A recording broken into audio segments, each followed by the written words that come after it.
Assalamualaikum warahmatullahi wabarakatuh. Saya Priska Wardani. Saya akan menjelaskan presentasi tugas bisnis kewirausahaan tentang passion yang mengagendakan tentang latar belakang, visi dan misi, SWOT, keuangan, pemasaran, analisa, dan poster.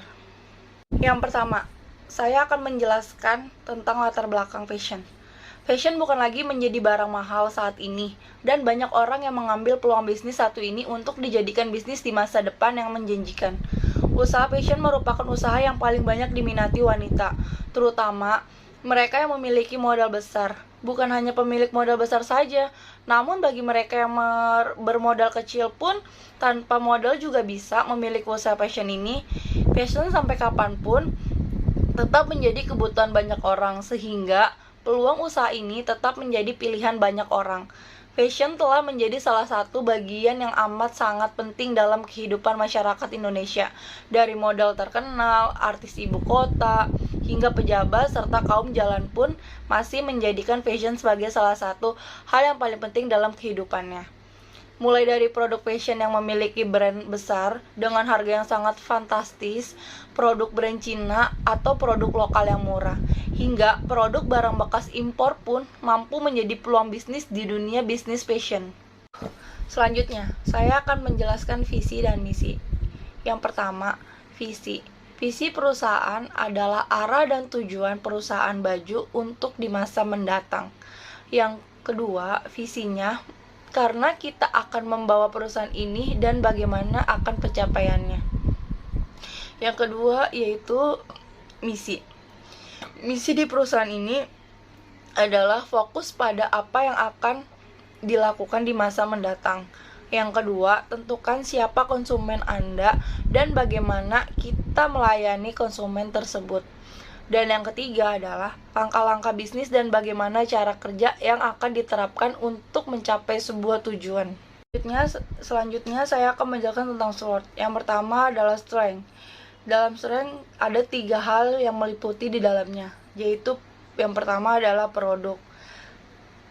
Seberapa kuatkah produk yang kita miliki akan bertahan pada persaingan pasar. Yang kedua itu ada sumber daya, misalnya sumber daya manusia atau sumber daya lainnya seperti software atau penunjangan lainnya seperti alat-alat toko. Dan yang ketiga itu ada keuntungan, apakah produk yang kita dapatkan dan memberikan keuntungan tersebut. Selanjutnya yaitu weakness.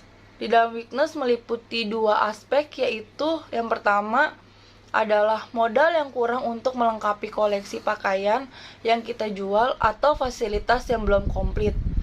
Yang kedua, melakukan yang masih manual belum menggunakan aplikasi online juga, merupakan kelemahan bisnis pada fashion. Yang ketiga ada opportunities dan meliputi 3 aspek, yaitu 1. Persaingan yang masih sedikit, 2. Kreativitas dan inovasi desain fashion. Yang ketiga adalah adanya tradisi lebaran menjadi kesempatan untuk mendapatkan keuntungan yang lebih berlipat ganda daripada hari-hari sebelumnya. Dan yang keempat itu ada threats. Meliputi 2 aspek. Yang pertama itu ancaman tindakan kriminal, ancaman-ancaman lain yang berasal dari luar dan dapat mengganggu bisnis kita. Yang kedua, ada ancaman persaingan bisnis. Biasanya ancaman ini berupa produk yang sama atau brand yang memiliki kesamaan tersebut dari bisnis yang kita miliki. Selanjutnya, saya akan menjelaskan laporan keuangan. Laporan keuangan yang saya pakai adalah laporan laba rugi. Untuk hasil pendapatannya itu per 1 tahun sekali.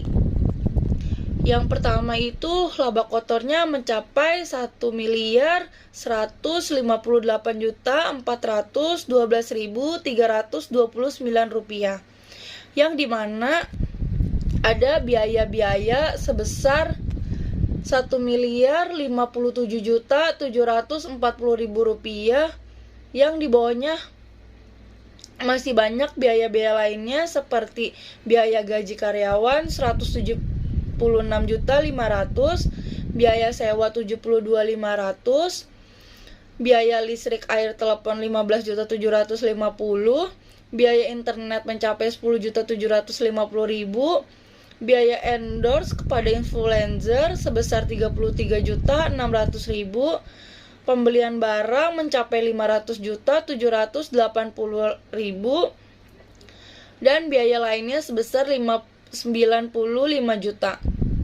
Kita juga mendapatkan laba atau rugi bersih sebesar 100.672.329.000.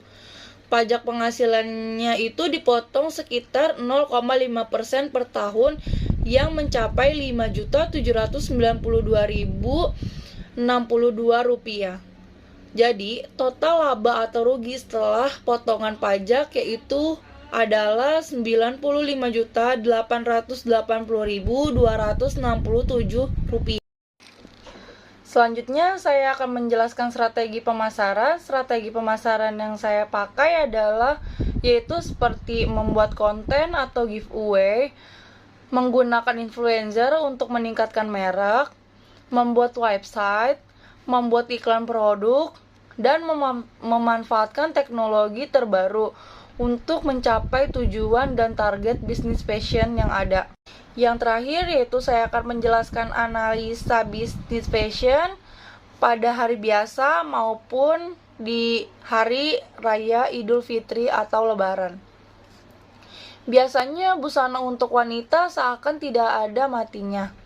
Setiap tahunnya, item ini selalu menjadi incaran dan mengalami lonjakan permintaan, baik di bulan biasa ataupun di bulan Ramadan.